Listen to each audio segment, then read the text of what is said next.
Hey, Super Dads. So back on posture today, got another question about how to deal with posture. So obviously I did a video on this before, or maybe not obviously because there's a lot of new members here. But you can check that out in the work if you search for workouts. A lot of good exercises in there, and a bunch of other tips and stuff about how to improve posture. And it is very, very important, right?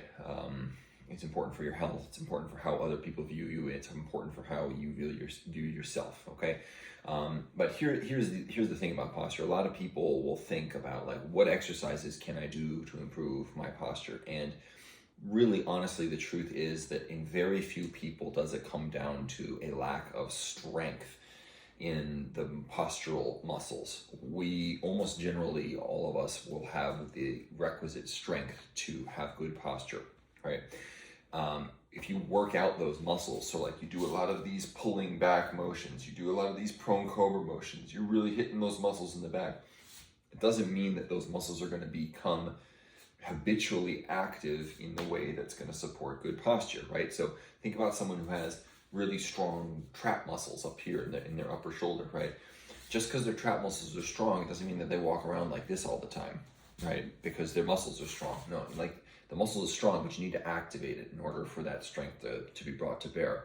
And the same thing goes with the postural muscles. So it really does come down to developing the habit of good posture, right? Now, having said that, there are some physical things that can stand in the way of you developing this posture, or it being as comfortable as it should be. And those things are not weaknesses, rather they are overactive muscles or tight muscles that come from constantly having yourself in this position, arms in front of you, working in front of you, from having your head sort of down and forward like this, okay? So the first muscles that we want to stretch out and relax a little bit in order to make a good posture a little bit easier are the muscles that are in the top back below your neck. It's called the suboccipital muscles. Okay, and these are the ones that get very tight when they're trying to support our head when it's sort of resting in that forward position. Okay, so an easy way to stretch these out, you're just going to take your hands, put them on the back of your head, and then just slowly lean your head forward a little bit. Now, you don't want to push. You're not pushing with your hands on the back of your head. They're just there as a sort of guide or feedback mechanism, okay? Now, anytime you're stretching, make sure you keep breathing. Okay, so doing this for 30 seconds or so. You can also try doing it to one side. Okay, so now I'm looking to one side and sort of doing it and this is going to tell me whether this side, okay, and then I switch sides, or this side is tighter. Okay, and if you're going to do both sides like that, I would recommend something like 20 seconds and 20 seconds. All right, so that's going to be a first stretch that will be very useful in helping you with your posture. Now, another one, the muscles in here, your chest, your front shoulder, this sort of conjunction of muscles can also get very tight. And the way that we can deal with that, we don't just want to stretch them out. So you might think, oh, I could do this, that'll stretch it out, and that's true, and it's a good stretch.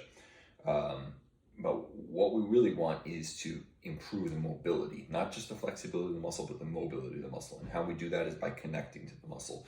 So what that looks like is you're going to stretch this out as far as it goes, okay? Then I want you to pull your hand away from the wall that you're using, okay? So I'm pushing and then I pull my hand away, okay? Now I'm gonna move a little more till my hand's connected again. I'm gonna push into the wall again, okay? Then I'm gonna pull my hand away. Okay, again, repeat, push into the wall for about 3 seconds, pull my hand away. Okay, push my hand into the wall for about 3 seconds, pull my hand away, and you can see I'm working towards the end range of motion, and you can see how much my range of motion, my mobility there improved, okay?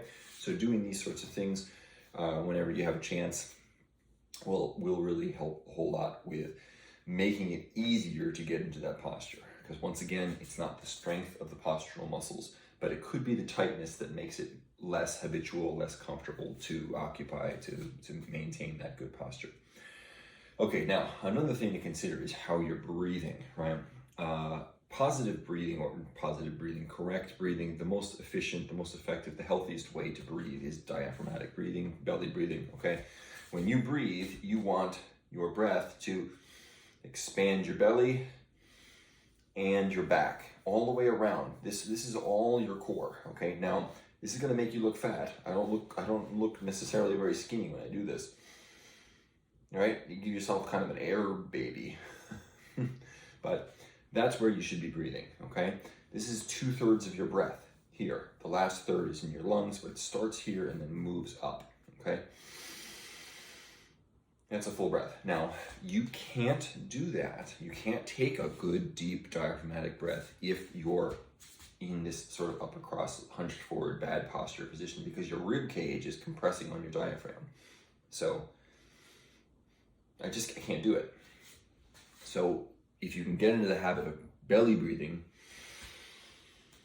it's gonna be sort of a backdoor way of developing the habit of having good posture. Okay, now the last thing I'll say about this, because it is a habit, and that's really the most efficient route whereby to make changes in it, is by treating it as a habit and training it like a habit. Okay, the keys for building a habit are pretty well established at this point.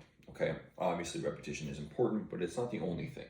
Okay, what we need is a trigger, okay, that you encounter semi-regularly so that you have the chance to ingrain the habit, to practice the habit. Okay, so what I would suggest is anytime that you look in a mirror or reflective surface or something like that, right?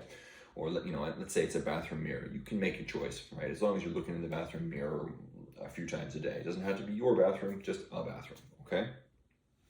So you look in the bathroom, and that is your trigger, that's your cue to check your posture, to reset your posture, using the cues that I gave in the first postural video. Okay, shoulders back and down, hands rotated slightly out, string pulling your head up, feet slightly twisted this way so that your glutes are active, okay? And that's you're gonna reset your posture, right? Every time you look in the mirror. So mirror, posture, and then you're gonna celebrate the win, okay? So take a moment to say, I did it. Whatever sort of celebration works for you. It could be a fist pump, okay? It can be a pat yourself on the back. It can give yourself a high five. It could be a thumbs up. Whatever works for you. Whatever corny thing makes you feel a little bit of dopamine, kick or whatever. Maybe not dopamine, but makes you feel a little bit of a kick, a positive emotional kick from performing that celebration, okay? Because it's not just repetition. What's even more important than repetition in developing a habit is the emotionality that's connected to it, the positive reward that's connected to it. Building habits is so tough because your brain doesn't like change, okay? It likes efficiency, and it knows what it does already is working. It hasn't gotten you killed yet. And so in order to install a new behavior, the benefit of that behavior needs to be sort of immediately apparent to your brain if it's going to stand a chance of sticking around long term, okay? And by celebrating it for a moment, okay, this is what I call signaling virtue to yourself. Other people have different names for it, but I like to repurpose the virtue signaling moniker towards signal virtue to yourself, because that's who it really, you should be signaling virtue to. That was good that I just did that. I should do more of that. So signal virtue to yourself. Yeah, we did it. Nice, good posture. Feel how good it feels for a moment. Soak it in. Yes, I feel more confident. Yes, I feel healthier. Yes, I feel better. I feel taller. I feel more powerful. All of those things, okay? And that will help you ingrain the behavior much more quickly, much more deeply, all right? So you have your cue, you have your behavior that should be short. It should be something you can perform in, less than 6 seconds. And then you have your reward, and your reward is emotional in nature. It's not candy bars or something like that. Right? Okay, so stretch out the muscles that might be tight. Yes. Focus on improving your breath and building habits around that are going to support better posture. Okay? And that's hopefully that'll get the job done.